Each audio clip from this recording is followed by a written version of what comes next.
नमस्कार सर्वांना श्री स्वामी समर्थ. जीवनाचा आनंद इतरांबरोबर वाटून घेणे ही फार मोठी सेवा होय. तर आजची माझी स्वामींच्या जपाची सेवा लिहून झाली. तर एक महत्त्वाची गोष्ट म्हणजे उद्या शनिवार दिनांक 21 फेब्रुवारी 2026 या दिवशी आपल्या परमपूज्य गुरुमाऊलींच्या पावन उपस्थितीत होणार पिठापूर आंध्र प्रदेश येथे सत्संग मेळावा.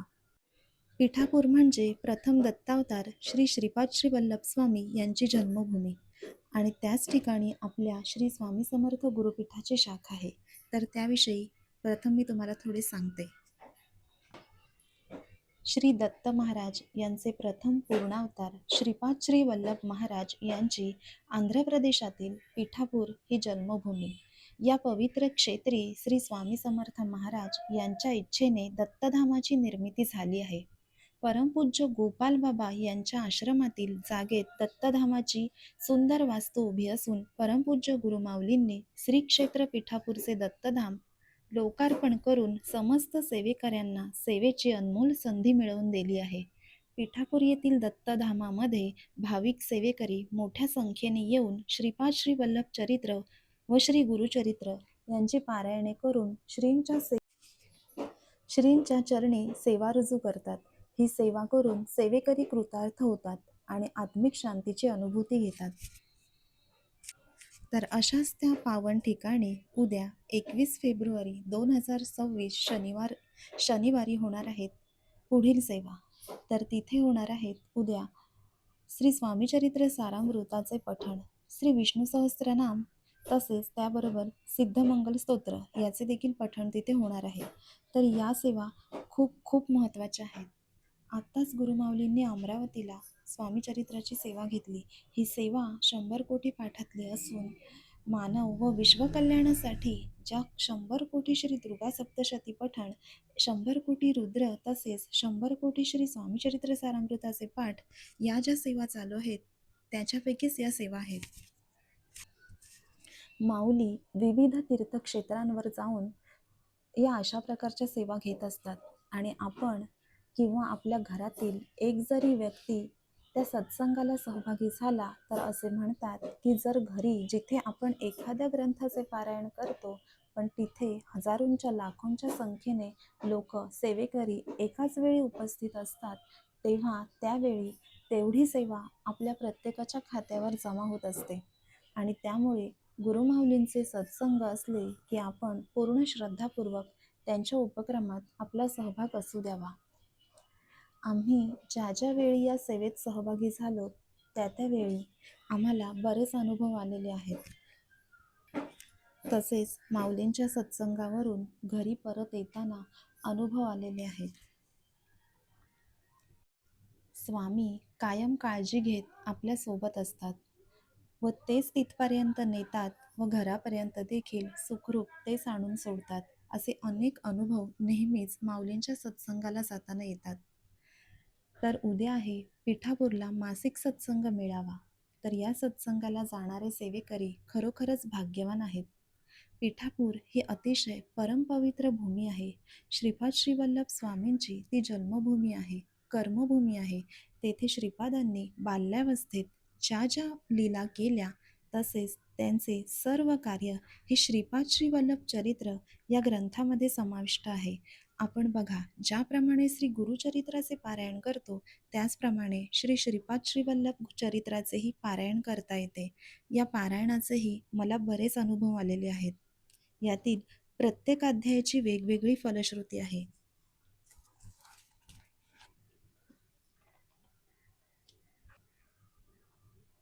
जर कोणाला शनीची साडेसाती वगैरे चालू असेल तर यामध्ये काही अध्याय असे आहेत की त्यावर ते अध्याय उपाय ठरतात. त्यामुळे ज्याने त्याने नक्कीच हा श्रीपाद श्री वल्लभ चरित्र शक्यतो दिंडोरी प्रणीत आणावा व त्याचे पारायण करून अनुभव घ्यावा.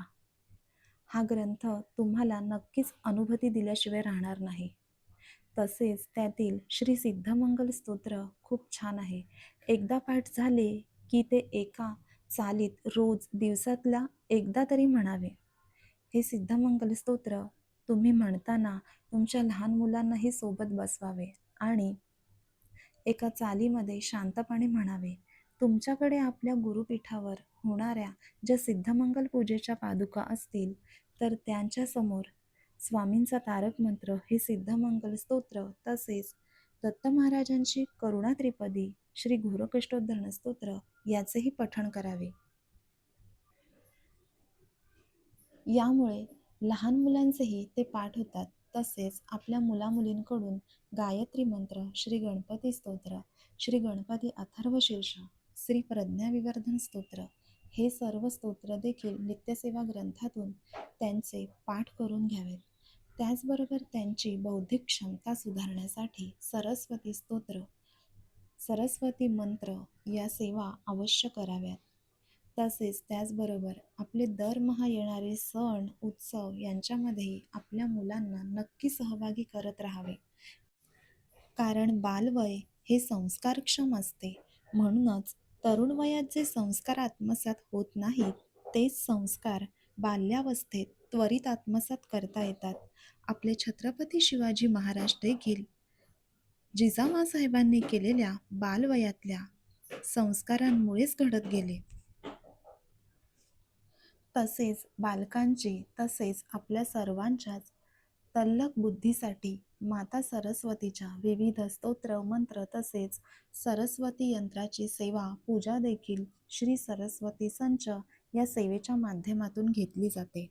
आपण प्रत्येकाने आपल्या स्वतःच्या व आपल्या घरातील सर्वांच्या जिभेवर दर महिन्याच्या शुद्ध पंचमीला मधाने ऐम हे अक्षर नक्की लिहावे. हा सरस्वती संच आपल्या सर्वांकडे नक्की असावा. मला या मला यातील स्तोत्र मंत्र पठणाने भरपूर अनुभव स्वतःला आलेले आहेत. आता अशा प्रकारे बालसंस्काराप्रमाणे युवा प्रबोधनाचे महान कार्य देखील होत आहे. माऊली एवढे कृपावान आहेत की आपल्या गुरुपीठातील सर्व 18 विभागातून ते जनकल्याण, विश्वकल्याणच साधत आहेत. परमपूज्य गुरुमाऊली म्हणतात, आजची युवा पिढी म्हणजे या देशाचे आधारस्तंभ आहेत. जर हे आधारस्तंभ मजबूत असतील तरच या राष्ट्राची प्रगती निश्चितपणे होईल. हा विभाग युवक युवतींना प्रबोधनात्मक मार्गदर्शन, समुपदेशन करण्यासाठी कार्यान्वित आहे. आजचे बहुतांशी युवक युवती शिक्षण, करिअर, नोकरी, बेरोजगारी, व्यवसाय, उद्योग, विवाह अशा प्रकारच्या समस्यांनी त्रस्त आहेत. या युवा पिढीमध्ये विविध कारणांनी येणारे नैराश्य, न्यूनगंड, भयग्रस्त अवस्था, नकारात्मकता, व्यसनाधीनता, आत्महत्येचे विचार दूर करून त्यांना आत्मविश्वास, दिलासा, आधार देण्याचे कार्य या विभागातून प्रभावीपणे केले जात आहे. युवा पिढी निर्व्यसनी, सदाचारी, आज्ञाधारक, मातृपितृभक्त, नीतिमूल्यांची जपणूक करणारी आणि स्वयंपूर्ण अशी निर्माण व्हावी, या उदात्त हेतूने या सेवा कार्याचा युवा प्रबोधन विभाग कार्य करीत आहे. तसेच केंद्र स्तरावर युवा शक्तीचे विधायक कार्यासाठी संघटन तयार करणे हा युवा प्रबोधन कार्याचा प्रमुख उद्देश आहे. आत्ता देखील आपल्या गुरुपीठामध्ये स्वामींचे कार्य देश-विदेशामध्ये आपल्या युवकांच्या हातून कशा प्रकारे प्रसारित करावे याचे प्रशिक्षण देण्यात येणार आहे. त्याचबरोबर या सेवा मार्गामध्ये पर्यावरण, प्रकृती व दुर्ग संवर्धन विभाग देखील कार्यरत आहे. हा विभाग पर्यावरणाचे संवर्धन आणि रक्षण या विषयावर समाजामध्ये सजगता निर्माण करतो आहे. पर्यावरण व प्रकृती दोन्ही घटक एकमेकांवर अवलंबून आहेत.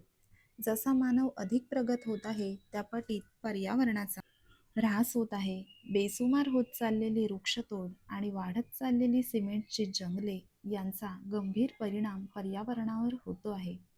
या विभागाच्या माध्यमातून विविध औषधी व पर्यावरण रक्षणास उपयुक्त असलेल्या वृक्षांची लागवड करून त्यांचे संवर्धन करण्यात येते. पाणी हा पर्यावरणाचा मौल्यवान घटक आहे आणि म्हणूनच पर्यावरणाचा मौल्यवान या घटकाला जलसंवर्धन अभियानाद्वारे पाण्याची बचत करणे, रेन वॉटर हार्वेस्टिंग करणे, नदी स्वच्छता अभियान, राबविणे अशा विषयांवर महत्त्वाचे प्रबोधन करण्यात येत असते. आपल्या वेगवेगळ्या उत्सवातून पर्यावरण रक्षण करण्याचा संदेश या विभागातून देण्यात येतो. ज्यामध्ये फटाकेमुक्त दिवाळी साजरी करणे, प्लॅस्टिकमुक्त आकाशकंदील तयार करणे, होळी उत्सवात नैसर्गिक रंग वापरणे यावर विशेष भर द्यावा, कारण आता होळी येणार आहे.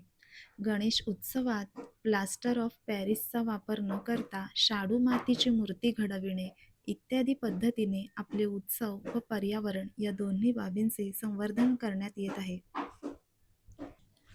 छत्रपती शिवरायांच्या दुर्गगड किल्ल्यांचे संवर्धन कार्य या विभागातून केले जात असून तिथे वृक्षारोपण करणे, पक्ष्यांना धान्य, पाणी ठेवणे असे उपक्रम राबविण्यात येत आहेत. या विभागातील प्रतिनिधी जल, वायू, ध्वनी प्रदूषण, कचरा विनियोग व्यवस्थापन, प्लॅस्टिक मुक्तता यांसारख्या सामाजिक विषयांवर पथनाट्याद्वारे संदेश देऊन समाज प्रबोधन करीत आहेत. प्रत्येक सेवा केंद्रामध्ये हा विभाग कार्यान्वित होणे महत्त्वाचे असून पर्यावरण व दुर्ग संवर्धनाचे कार्य अधिकाधिक प्रसारित होणे ही काळाची गरज आहे.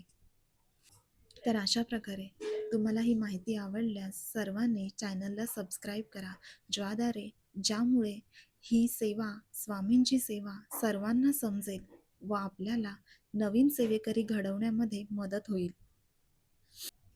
श्री स्वामी समर्थ.